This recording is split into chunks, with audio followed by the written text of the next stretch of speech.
You're listening to Seattle Real Estate Podcast. Seattle theft suspect who targets downtown Target store stirs outrage. Bad press for Seattle. It's not hard to get bad press for Seattle. We got all kinds of crazy stuff going on. But the current theme of just blatant shoplifting, that's out of control, right? So today we get a 2-for-1, and one of ours is this downtown Seattle. We've got Seattle Target store picked clean by shoplifters, plus 𝒔𝒂𝒕𝒍𝒆 witnesses shoplifting in New York. I'm going to talk about the videos on both of these shoplifting incidences. And, you know, we've seen the whole thing in California and San Francisco, just going crazy, shoplifters. And so much of this has to do with the fact that when they do get arrested, if they get arrested, judges are like, yeah, I know you've got 31 convictions, but I'm pretty sure that you're going to try better this time. Therefore, I'm going to let you out in your own personal recognizance, as you should. So, and that's even if they get that far, because half the time, you know, you can't chase after these shoplifters. And the 𝒔𝒂𝒕𝒍𝒆 one, he literally, it's a really interesting one, because the guy the shoplifter just blatantly walks out of the store with a couple of bags. And it's just so out in the open, and just so, it's a known factor. I'm going to steal this stuff. You're not going to do anything. And even if I get caught out there, not much is going to happen to me. So it's an odds game. Why wouldn't I keep doing this? So that's what we're going to talk about today. We got a couple of storylines here, and we've got a third storyline because there's another business. A lot of the businesses I talk about are that have had massive amounts of break-ins in downtown Seattle are very close to the Target store that we're talking about. And Target's closing, CVS, Walgreens, they're closing how many stores in urban centers because of this kind of thing? And yet when you hear from people on, further to the left of the spectrum, they will often say, well, Target can afford it. It's not a big deal. I think everybody's going to live. The guy took one TV. It's all right. Corporate America can afford it. It's not really a matter of whether corporate America can afford it or not, because this trickles down to other companies and other stores that are small little independent mom and pop stores that are getting broken into at the same rate as well.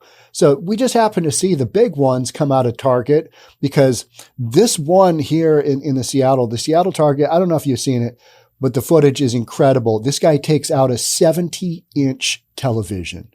So I've got a 65-inch television that I moved out of storage. I'm getting ready to move back into my home after a big remodel. Mine's, I think, 65. It's a lot. I mean, it's not, one guy can pick it up, but with all the boxing and stuff, it's just really, really awkward. And this dude, you'll see him literally scuffle with security before he gets it out the door. And then he takes a little breather. I mean, what insanity is this where you take out a 70-inch TV and nobody really does much about it? Well, he does get arrested after that, but this guy has just such a long rap sheet. It's like, what are you even doing on the streets? What happened to the 3 strikes and you're out? I know that doesn't apply to a lot of crimes, but what happened to that? Where we just, you're a repeat offender. All right. You're probably going to keep doing this. Well, then we're going to take you off the streets. What happened to that? I don't know. It went away. It went away somewhere. Went away in our very progressive aim to help people. That's kind of backwards progress. Let's jump on in. Before we do, if you're new here, welcome. My name is Sean Reynolds. I own a couple of real estate companies, and I talk about real estate, business, economics, anything to do with the real estate market. I read the news from that perspective. Okay, so here we go. Seattle Target store picked clean by shoplifters. And then the 𝒔𝒂𝒕𝒍𝒆. Now, if you don't know who 𝒔𝒂𝒕𝒍𝒆 is, I didn't know his name either, but he's been in so many movies and so many shows. He's an amazing actor. He's about 51, big, tall dude. Got kind of blonde hair, shorter blonde hair. He was in True Romance. That was if you haven't seen that one with Christian Slater, It's a little violent. It's a little tricky. But Michael Rappaport also in My Name is Earl. That was one of my favorite shows. And Boston Public. And just, he's got if you saw his face, you'd go, oh, that guy. And he's a really good actor. I enjoy his acting. So he took a little video and he made the news as well. So here we go. Monday, Jason Rantz reported on the condition of the Target store in downtown Seattle.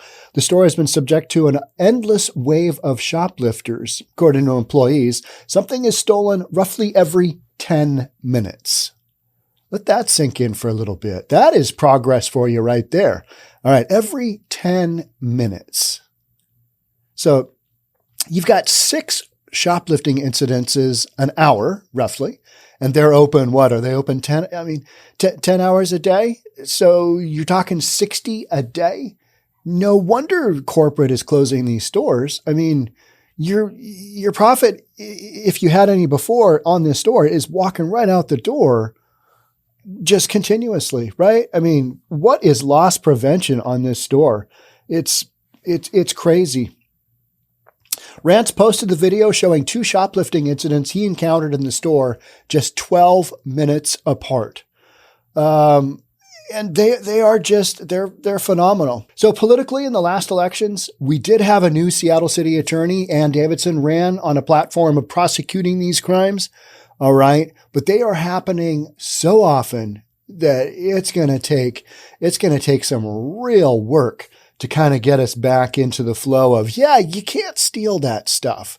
And the fencing ability of these criminals is so great now that they can just open up an Amazon store. They can, do a little eBay. There's so many avenues for these criminals to sell this stuff, shut down their store, redo it. And there's no real policing of, is this product, has it been shoplifted? No, but it is brand new. You can come see the packaging.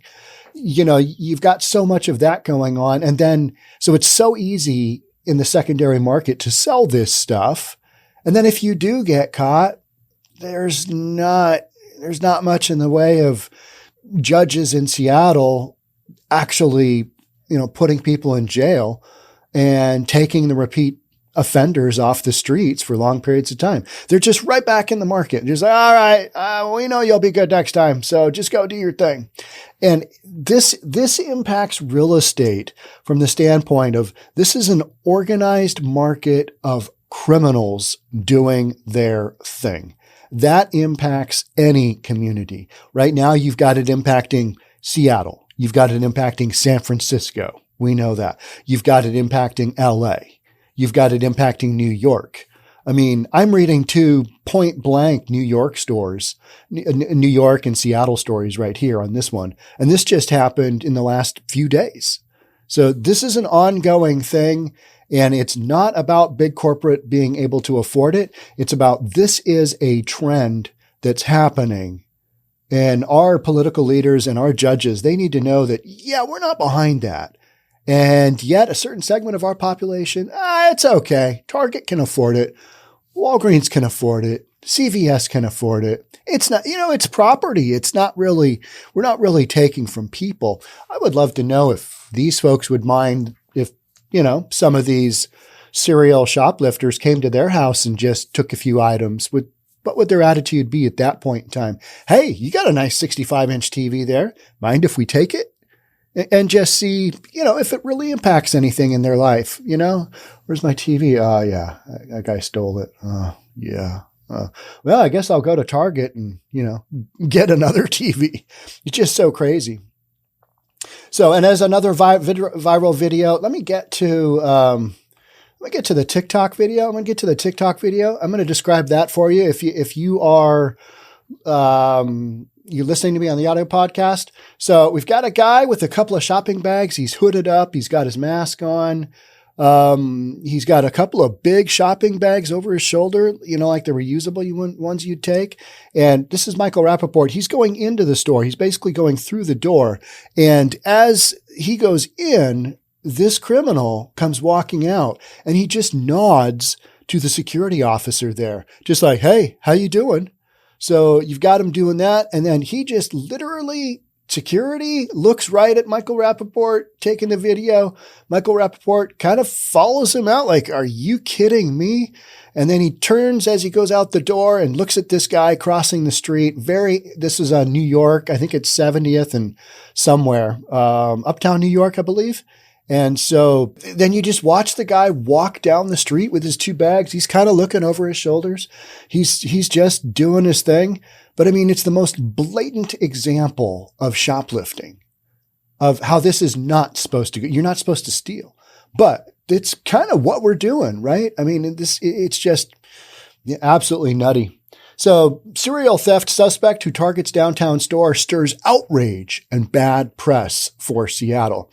So, let me get to Jason Rantz. Jason Rantz from KTTH here in Seattle. He always comes up with the good stuff, and I read a lot from him. So, his article, you've literally got a picture of this guy stealing the 70-inch TV. He's like hunched over the TV. He gets in a tussle. He spends his time kind of casing out these 3 TVs that are hooked together by plastic wrap, those plastic cords, you know what I mean? So he cuts it open with probably a box cutter. It's on the 2nd floor. He somehow gets it down to the main floor where the exit is. And he starts walking out to, he's dragging it because he can't pick it up. His arms aren't long enough to get around a 70-inch boxed up TV. So he's dragging it. He gets it towards the security officers, and there's like 3 of them. And then he starts tussling, trying to get the TV out, and they're not supposed to interfere. But this is such a blatant example of shoplifting that they kind of grab on the back end of the TV, and they do a little tussle, and they probably shouldn't because it's, hey, let it go. And so the guy finally gets the TV outside the door, and just outside the door of Target, he stops and he leans on the freaking TV because he's tired, because he had to play, give me back my stolen TV with security guard, with 3 of them. But eventually they just let him get it out, and then he drags it down the street, and then he gets arrested. It was the 22nd time he stole from the store in the past 3 months. This is not a crime of I am hungry and I need a sandwich. This is a dude stealing a 70-inch television. 70 inches. It's $750. So even down in California, he'd probably just get a slap on the wrist for doing this because it's under $950. So the entire incident was caught on surveillance tape, which Jason Rantz got, and it's kind of made it's made all of the everybody who's upset by that kind of thing. It's made all the rounds there, and I wanted to cover it because it's here in Seattle, and this Target is literally around the corner from many businesses that I talk about Pike's Place Market, the original Starbucks store that gets rocked by the peaceful protesters fairly often back when that was more of a regular occurrence. 𝒆𝒂𝒕𝒍𝒆, that's a bakery. It's been robbed I don't know how many times right in that area. We're going to read about the Seattle T-shirt store just getting rocked all the time. This stuff has got to stop. And yet, until the prosecutors actually do something, why would the police even bother? It's like, okay, why do we even want to bother doing that from the standpoint of we know nothing's going to go on? So just crazy. So during the holiday season, this Lomac, he's the guy stealing the 70-inch TV. He was banned from the department store in downtown Seattle, location that's been under siege by organized theft. Now, you might say, that's just people on the right complaining about a little bit of shoplifting. It's not a little bit of shoplifting. Staff told police that he's cost them $6,000 in stolen property since October. Since October. $6,000. They know what he's stealing. They've got a tally of it. And this guy is still on the streets. How does that happen? I want to know. How does that happen? It's nuts, right? But the trespass order, so he got a trespass order against him. Don't go in the store. But the trespass order didn't keep Lomac from returning. He had his eye on a brand new television priced to steal. Literally. Jason's got some good writing. So he goes in, he takes the TV, $750. It's just this crazy, crazy video. If you didn't see it, you would say this is made up. This is fake, but it's not. It's so real. So he gets arrested. And when he was put under arrest, he completely refused to comply after a physical struggle. And then he told him, I just don't want to talk to you. I don't want to talk to you, bro. I didn't steal nothing, man, he responded. I mean, how are you going to avoid a 10-minute video, on surveillance video of you taking a 70-inch TV out of the store? These guys don't care. They do not care. It's not relevant to them. It's like, all right, yeah, but even if I get caught, the judge is going to throw me out. A King County prosecutor argued that Lomax should be held on $5,000 bail, meaning he'd bail out with $500. She noted warrant activity on his 32 prior cases. 32 prior cases. How is this guy not locked up somewhere? How is he not locked up? Absolutely astounding. Since 1985, Lomax has been convicted of at least 18 felonies and misdemeanors, including second-degree burglary, second-degree possession of stolen property, and fourth-degree assault. This represents only a fraction of the cases that came through to the prosecutor's office, according to a spokesperson. So, this guy, how many times has he stolen to rack up $6,000 at Target? I mean, well, apparently he's gotten away with it enough times where he's like, damn it, what's the biggest, what can I sell here? Because if this guy's homeless, he's not plugging in a 70-inch TV in his tent, right? This is not a crime of need. I really need a T to mount on my tent wall. No, he's pawning this, right? But Judge Kulinder Dillon was unmoved by the argument. He released Lomax on his own personal recognizance. Dillon has a history of going easy on homeless suspects, including violent ones. After a homeless man was accused of gouging the eye of a Seattle police officer, this judge lowered a $25,000 bail request to $1,000. So $100 is going to get him out. And that allowed Northwest Community Bail Fund, a notorious radical left-wing abolitionist group, to pay that guy's bail. All right, $500? Yeah, we'll do that. I mean, why wouldn't we want to get you out of bail? I mean, you've only had 18 felonies and 31 convictions of, other stuff. You're a good human being. We want to bail you out. We want to make sure that you're still out there able to circulate and do your thing. And then this guy, he had a little bit of the Rona, and it's our belief that this guy will continue to show progress at a 24/7 transitional housing program and work closely with our counselors on site. This is what they believe this guy will do. There's no way. He's walking around stealing stuff. I mean, let's just be honest, right? So every 10 minutes, you've got somebody stealing something. When Jason Rantz was there, he saw 2 shoplifting attempts in just 12 minutes. So, this is just ongoing. Meanwhile, Mayor Bruce Harrell, this is how Jason Rantz finished up. Meanwhile, Mayor Bruce Harrell, who said he'd attack the issue, has yet to make any moves. Okay, but we are a month in on the new mayor's political office. It's early in his administration, but you'd think there'd be something on one of the biggest issues facing the city. Because, this is front and center. I'm reading this because major, media outlets they've covered this. I did not reach out to his office, to the mayor's office. I did not reach out to his office for comment because I don't need another meaningless statement on this topic. And that's how people in these communities feel. People who are not on board with people randomly, serial ransacking their local Target, because that means that Target's going to shut down. That's what corporate does. They just shut it down. So if you're not a favor of having any stores in your community, just keep letting this happen, because pretty soon you won't.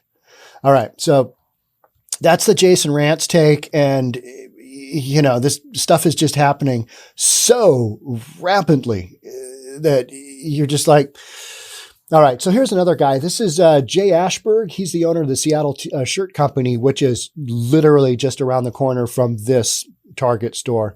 If Seattle doesn't crack down on crime, business owner says that he's out of there, mainly because his business won't survive.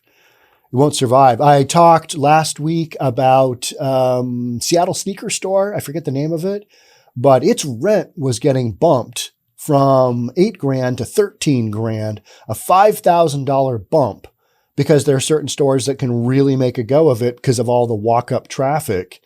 But if you're from tourists, because the pier is just down the hill from here. It's like a couple of blocks. So you've got all the big cruise ships coming into downtown Seattle. People get off, go buy a bunch of random stuff, as you do when you're on a cruise ship. So, you know, it's an area where there's high rent, but there's also some massive, massive shoplifting going on. A longtime Seattle business owner is sounding off after he said his business has been hit by crime 7 times in the past 3 months alone. 7 times. So these are business owners that got rocked by the peaceful protesters during the pandemic, as they did all across the nation, to the tune of about somewhere upwards of $2 billion. And then at the Capitol, we had damage of $1.5 million, and we're still going on about the nation's capital, aren't we? January 6th. And, you know, all this other stuff. It's like, okay, where is the equity here? I'm not seeing it, right? This past weekend, Jay Ashberg, the owner of the Seattle Shirt Company, said that there were back-to-back burglaries at his store. Seattle Shirt Company is located in the corner of First Avenue and Pike Street. Ashberg is still in shock of how far he believes Seattle has fallen. The city is unrecognizable to what it was even 5 years ago. Between the homeless and the lack of police, the whole defund the police, decriminalize it, it doesn't work, Ashberg said, and it's clearly not working.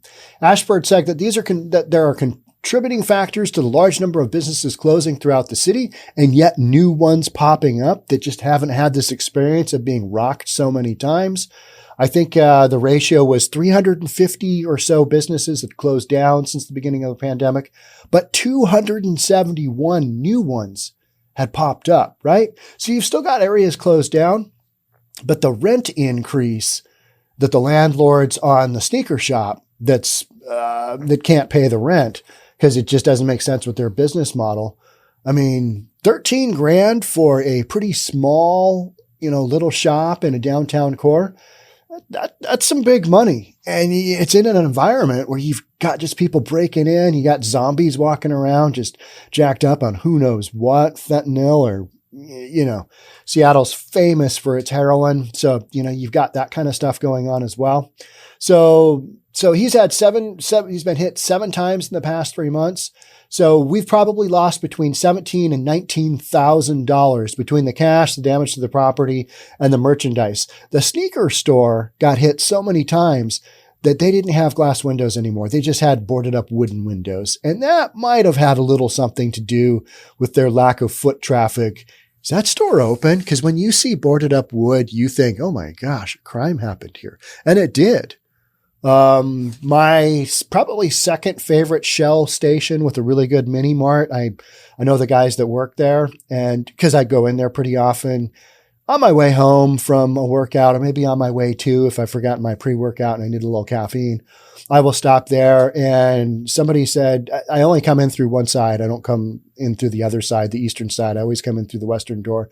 Somebody was coming through the eastern door and said, hey, what happened to the door? And I looked over and it was all boarded up with wood, the actual glass part of it. And then they said, nah, somebody broke it. And I was like, did they break it to break in? And they're going, no, we wouldn't serve them alcohol. And they bashed it with their hand and broke the window. Person was mental. And so you've got, mental people walking around. Then you got the other people who are both mental and drug addicted, and they are stealing stuff like there is no tomorrow, right? The Seattle Police Department acknowledges property crime in the downtown core increased in 2021. All right. That's probably not a hard thing to call. I've heard from many small business owners about the challenges that they are facing as they struggle to rebuild after the pandemic. Property crime shouldn't be another hurdle as small businesses try to stay afloat. This is one of the many reasons why many prosecuting misdemeanors, they do matter. They do matter. And these are not crimes of need. They're not people, hey, I haven't eaten today. I need a sandwich. I'm just going to go in and sneak a sandwich and an apple. No, it's not that. These are people stealing big ticket items on the regular. They busted one guy, I think it was last week, and he had like I just recall the vague details of the story. He had like $1 million worth of Home Depot merchandise in his house. $1 million. I mean, he had all these DeWalt boxes and, just stacked up.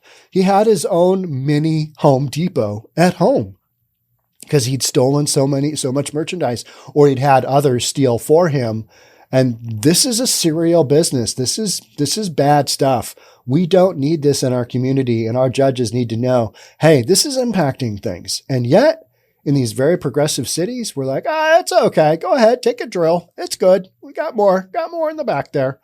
I have seen that Home Depot's, they've got things where the Bluetooth on the big ticket items, the item does not work after you take it out of Home Depot if it's been stolen. So there's that kind of technology going on. I don't know. Is that really going to, the criminals are just going to figure that out. And if they don't ever do any time, guess what? They're going to keep doing the crime, right? Because why wouldn't they? Crime does pay. Crime does pay. I was talking to one of my family members who had a white collar crime. They were involved with being on the wrong side of that. And we were talking about, man, you got away with like $1 million in theft, and you only did, and the person only did like a few years. I mean, white collar crime does pay. It's just nutty. And the stealing from stores clearly pays very well, because every 10 minutes, I mean, you got something people are willing to risk, even if they know they're probably not going to get caught. And even if they know they're probably not going to get prosecuted, a certain percentage are going to get busted, right? They just are. They're willing to risk doing this because this does pay. It's crazy. So here in the city of Seattle, we got a new mayor that believes, hey, we can really do something here. We can start to ratchet down, but it's going to take way more than just the mayor. On the back end, it's going to take these attorneys, district city attorneys, to prosecute this stuff and start putting people away. And I don't see that really happening on a major scale for a while. So I think you're stuck with it. You're stuck with this. And, the Target in downtown Seattle, how long till that shuts down? I mean, it can't be that long. And that services a pretty good sized community of that portion of downtown Seattle. They're going to shut that bad boy down. Guaranteed. I don't even know if that's a story yet, but I mean, there's no way that store is going to keep on going. And that was one of the issues of the 𝒂𝒕𝒍𝒆, was that he went back and did a follow-up video of his Target in his community basically being empty. I don't know. He said it was because I almost said peaceful protesters, but the peaceful ransackers, that they had taken all the stuff. They'd taken all the goods from that store. Probably not the case. It's probably inventory. Just, they're closing down that store because of this type of activity. That's all the way in New York. And we're talking about the Target here in Seattle. Same thing. Probably going to be shut down, because who wants to have a store that, is just an enormous loss leader from the standpoint of, how'd your sales do it in Seattle? Well, sales were okay, but what went out the door that we didn't sell? That's what really, really hurt us. So these are not crimes of need. Let's be very, very clear. And you only seem to be seeing these storylines come out of these very progressive cities. So we need to ask ourselves, is this progress? It doesn't feel like progress when in a city like Seattle that isn't known for this craziness, now we're known for, oh, hey, you want to try and lift a 70-inch TV? Go to Seattle. That dude did. He almost got away with it. He did physically get away with the TV out the door. But if you watch the video, and if you've ever handled one of these newer TVs, they're really thin, and it doesn't take much. I lost I think it was a 60-incher because one of my kids kind of manhandled the corner a little bit and we cracked the screen. It doesn't take much and that's when we were moving. It doesn't take much to damage one of these things. They're not real strong. That's why they're so light. So I saw the reefing that this TV took when it was being played tug of war between serial shoplifter and the security guards, that TV probably wasn't going to work, even when the guy got it all the way out and he was able to unbox it at his homeless community. Hey, what'd you get? I got a TV, but I broke it on the way out. Damn it. I need to go back for another one. You guys want to help me? All right. That's it for me on this one. Thanks so much for being here on the Seattle Real Estate Podcast. I just can't believe this stuff is happening. And yet, this is progress. Here we are. Thanks again for being here. We'll catch up soon. Talk then. Bye for now.